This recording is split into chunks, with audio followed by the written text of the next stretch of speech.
अस्सलामु अलैकुम रहमतुल्लाहि व बरकातुहू। अगर शादी के 2 साल बाद भी औलाद नहीं हो रही तो इसका बड़ा सबब स्पर्म काउंट की कमी और स्पर्म के कवाम की खराबियां हो सकती हैं।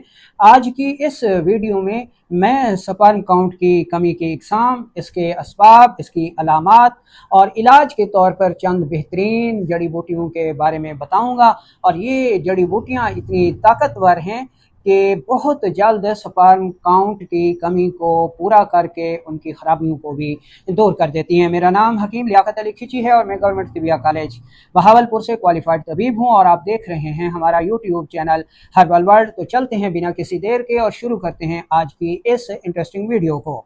दोस्तों, हमारा जिस्म 3 अहम निज़ामों पर मुश्तमिल है और मिलकर काम कर रहा है।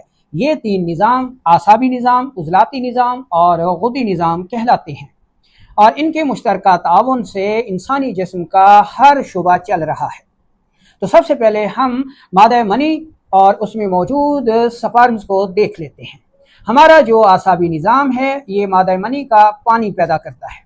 हमारे जिस्म का जो उज़लाती निज़ाम है ये तुरशी पैदा करता है, जो कि मादा मनी के पानी में खमीर पैदा करके स्पर्म को पैदा करती है।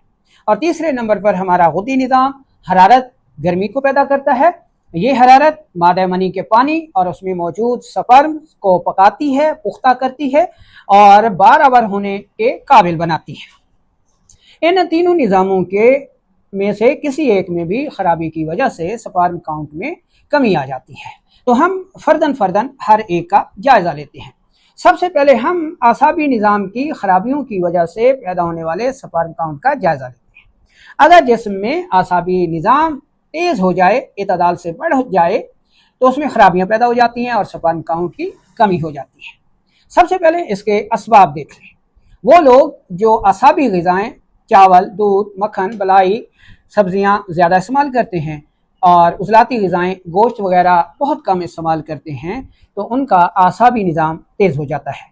आसाबी निज़ाम में गैर तबई तौर पर तेज़ी की वजह से उज़लाती निज़ाम में तस्कीन हो जाती है, तुरशी बहुत कम हो जाती है और तीसरे नंबर पर गुदी निज़ाम तहलील होने लगता है, जिसकी वजह से मादा मनी में खमीर पैदा नहीं होता, ये पुख्ता नहीं होती, स्पर्म पैदा नहीं होते, पुख्ता नहीं होते, जिसकी वजह से स्पर्म की कमी हो जाती है और ऐसा मर्द अपनी बीवी को हमला नहीं कर सकता। ये इसके असबाब हो गए। अलामात की बात करें तो मादा मनी कम होगी, पेशाब के साथ मिलकर अखराज पाएगी, पतली होगी। लैब रिपोर्ट कराई जाए तो पस सेल 1 से 2 आएंगे। पस सेल इसलिए कम होते हैं कि मुर्दा स्पर्म की मिकदार कम होती है। और मुर्दा स्पर्म की मिकदार क्यों कम होती है? क्योंकि मनी पेशाब के साथ मिलकर मुसलसल खारिज पाती रहती है, तो उसके साथ स्पर्म का भी अखराज होता रहता है। इसलिए ना स्पर्म जिसमें रुकेंगे, ना मुर्दा होंगे और ना ही पस सेल बढ़ेगी। इसके अलावा खून की कमी होगी, ब्लड प्रेशर लो होगा, पेशाब मिकदार में ज़्यादा और रंगत में सफ़ेदी माइल आएगा। लैब रिपोर्ट में स्पर्म काउंट की, टोटल काउंट की कमी होगी। अब आते हैं इलाज की तरफ। तो इलाज के लिए पहली बेहतरीन जड़ी बूटी है जामन। अगर जामन का मौसम है तो 1 पाव जामन सुबह दोपहर शाम इस्तेमाल कीजिए और 15 दिन के बाद अपनी लैब रिपोर्ट करा लीजिए। इंशाअल्लाह स्पर्म काउंट पूरे हो चुके होंगे। इस मिजाज के लिए जो दूसरी बेहतरीन जड़ी बूटी है वो है फूल मखाना, ताल मखाना भी इसको कहते हैं।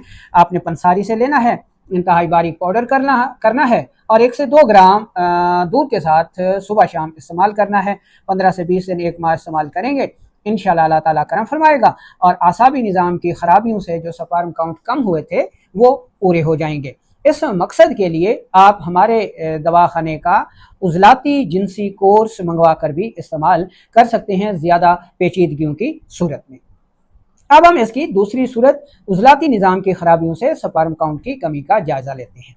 अगर कोई शख्स, कोई मर्द उज़लाती ग़िज़ाएँ, बड़ा गोश्त हो गया, बिरयानी हो गई, फ़ास्ट फूड हो गया, कोला मशरूबात हो गए, तुर्श फल हो गए, सेब, अनार हो गया का ज़्यादा इस्तेमाल करते हैं, या फिर दाफ़े दर्द अद्वियात हो गई, एंटीबायोटिक अद्वियात हो गई, नाक़िस कुश्तजात हो गए, उनका इस्तेमाल करते हैं, तो उनके जिस्म की उज़लाती तहरीक, उज़लाती निज़ाम बिगड़ जाता है, इत्तदाल से तेज़ हो जाता है। तुरशी तेजाबियत की ज़्यादती हो जाती है, हरारत और रतूबत की कमी हो जाती है। हरारत और रतूबत की कमी की वजह से स्पर्म का कवाम शदीद मुतासर होता है। तेजाबियत की ज़्यादती की वजह से स्पर्म मुर्दा होना शुरू हो जाते हैं और लैब रिपोर्ट में RBC की तादाद बढ़ी हुई आती है। मनी का कवाम जो है वो गढ़ा लिखा जाता है। ये इसकी मेन अलामात हो गई। दूसरी अलामात को देखें तो गैस, कब्ज़, तेजाबियत, मैदे की जलन, अल्सर, TB, ये इस निज़ाम की जो है अहम तरीन अलामात हो गई।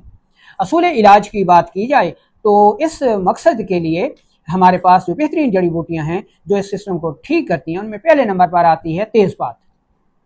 तेज़पात लेकर उसका इंतहाई बारीक पाउडर कर लें और 2 से 3 मरतबा कपड़े से छान लें, बारीक कपड़े से, ये ज़रूरी है छानना। उसके बाद आधी चम्मच चाय वाली यानी 1.5 ग्राम दवा ताज़ा पानी के साथ सुबह दोपहर शाम इस्तेमाल करें और 1 माह इस्तेमाल करें। 1 माह के बाद लैब रिपोर्ट करा लें। इंशाल्लाह RBC कम हो चुके होंगे, मादा मनी का कवाम बेहतर हो चुका होगा।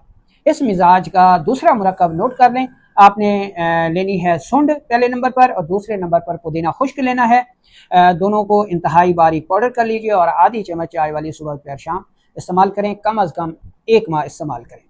1 माह इस्तेमाल करने के बाद अगले 15 दिन आपने मग़ज़ अखरोट और मग़ज़ बादाम बराबर वज़न लेकर, ठीक है, ये तकरीबन 10 ग्राम दोनों सुबह शाम ताज़ा पानी के साथ इस्तेमाल करेंगे। तो ये जो स्पर्म मादा मनी इंतहाई हद तक गैर तबई तौर पर गाढ़ी हो चुकी होगी, उसमें तेज़ाबियत होगी, स्पर्म मुर्दा होंगे, RBC की ज़्यादती होगी, वो सब ठीक हो जाएंगे। इस मकसद के लिए आप हमारे दवाखाने का गुदी जिनसी कोर्स मंगवा कर इस्तेमाल कर सकते हैं ज़्यादा पेचीदगियों की सूरत में। तीसरे नंबर पर जो स्पर्म की खराबियों की सूरत है वो है गुदी निज़ाम की सोजिश की वजह से, गैर तबई तेज़ी की वजह से। अगर कोई शख्स गुदी ग़िज़ाएँ, मिसाल के तौर पर मुरगन ग़िज़ाएँ, बकरे का गोश्त, खुश्क मेवाजात, जिनसी क़ुव्वत बख्श अद्वियात, मल्टी विटामिन का बेदरेग इस्तेमाल करता है, गर्म माहौल में रहता है, तो ऐसा मर्द के जिगर व गुदूद में तेज़ी आ जाती है, हरारत की ज़्यादती हो जाती है, आसाब में तस्कीन की वजह से रतूबात कम हो जाती हैं, उज़लात में तहलील की वजह से तुरशी कम हो जाती है। तो हरारत की ज़्यादती की वजह से मादा मनी पतली हो जाती है, उसमें मौजूद स्पर्म मुर्दा हो जाते हैं। जब स्पर्म बहुत ज़्यादा मुर्दा होते हैं तो पास सेल भी बहुत ज़्यादा आते हैं, यहाँ तक कि 2 से 20 तक लैब रिपोर्ट में पास सेल लिखे जाते हैं और बाद सूरतों में अनकाउंटेबल यानी अनगिनत जो है वो इनकी तादाद भी लिखी जाती है। मादा मनी का कवाम इंतहाई पतला होगा, सूरत अंजाल होगा, मर्दाना कमज़ोरी होगी, ब्लड प्रेशर हाई होगा, पेशाब में जलन होगी, पेशाब जर्दी माइल कतरा कतरा जलन के साथ आएगा, पाँव और हाथों में जलन होगी। तो ये इस निज़ाम की जो है वो अहम तरीन अलामात और असबाब हो गए। अब हम देखते हैं इस निज़ाम का असूल इलाज। तो इस निज़ाम के लिए जो ज़बरदस्त जड़ी बूटी कुदरत ने वाफिर मिकदार में पैदा कर रखी है वो है गोखरू, ठीक है, खारखस्क भी इसको कहते हैं, ठीक है। ये जो गोनाडेल F है डॉक्टर खिलाते हैं वो गोखरू का ही मुरक्कब है, ट्राइब्यूलिस, ठीक है, इसका अंग्रेज़ी नाम है। तो गोखरू लेकर उसको इंतहाई बारीक पाउडर कर लें, लेकिन उसको पहले साफ़ सुथरा कर लें क्योंकि ये मिट्टी में पैदा होता है, रेत में पैदा होता है, तो इसमें मिट्टी और रेत के ज़रात होते हैं, तो इसको साफ़ सुथरा कर लें, पानी से धोकर खुश्क कर लें, उसके बाद इसका पाउडर कर लें और आधी चम्मच चाय वाली सुबह दोपहर शाम इस्तेमाल करें। कम अज़ कम 15 दिन इस्तेमाल करें, उसके बाद 4-5 दिन का वक्फा दें, फिर 10-15 दिन इस्तेमाल करें। इस तरह कुल 1 से 1.5 माह इस्तेमाल करके लैब रिपोर्ट करवा लें। अल्लाह ताला करम फरमाएगा, स्पर्म काउंट पूरे हो चुके होंगे, पास सेल कम हो चुके होंगे, ज़कावत हिस्स दूर हो चुकी होगी, सूरत अंजाल भी ठीक हो जाएगा। दूसरी जड़ी बूटी है मूसली सफ़ेद, उम्दा और असली ये शर्त है क्योंकि ये महंगी है तो पंसारी अक्सर बेईमानी करते हैं, कोई और चीज़ दे देते हैं, लोगों को पता नहीं होता तो वो बेचारे इस्तेमाल करते हैं और नुकसान उठाते हैं। अपने एतमाद वाले पंसारी से मूसली सफ़ेद लें, इंतहाई बारीक पाउडर कर लीजिए और 1 चम्मच चाय वाली यानी 3 ग्राम दूध के साथ सुबह और शाम इस्तेमाल करें। कम अज़ कम 1 माह इस्तेमाल करें। इसका मिजाज आसाबी गुद्दी होगा, गोखरू का मिजाज भी आसाबी गुद्दी है। अच्छा, अगर इसमें आप मुरक्कब बनाना चाहें तो ये मुरक्कब बना सकते हैं, बहुत ज़बरदस्त फ़ायदा करता है। मूसली सफ़ेद 100 ग्राम, साले मिस्री 100 ग्राम, सतावत 100 ग्राम, इंतहाई बारीक पाउडर कर लीजिए। अब इसमें 100 ग्राम छिलका इसबगोल मिला लें और महफूज कर लें। इस्तेमाल का तरीका ये है कि 1 चम्मच चाय वाली यानी 3 ग्राम दूध के साथ सुबह और शाम इस्तेमाल करें। कम अज़ कम 1 से 1.5 बार इस्तेमाल करें, इससे स्पर्म काउंट बढ़ेगी, सूरत अंजाल दूर होगा, पास सेल दूर होंगे और जो मुर्दा स्पर्म होते हैं वो मरने से बच जाएंगे, और जब मरने से बच जाएंगे तो उनकी काउंट भी बढ़ना शुरू हो जाएगी। अगर इस निज़ाम में ज़्यादा पेचीदगियाँ हैं तो आप हमारे दवाखाने का आसाबी जिनसी कोर्स भी मंगवा कर इस्तेमाल कर सकते हैं। इंशाल्लाह आपको नताइज मिलेंगे। इसी के साथ इजाज़त दीजिए। अल्लाह निगहबान।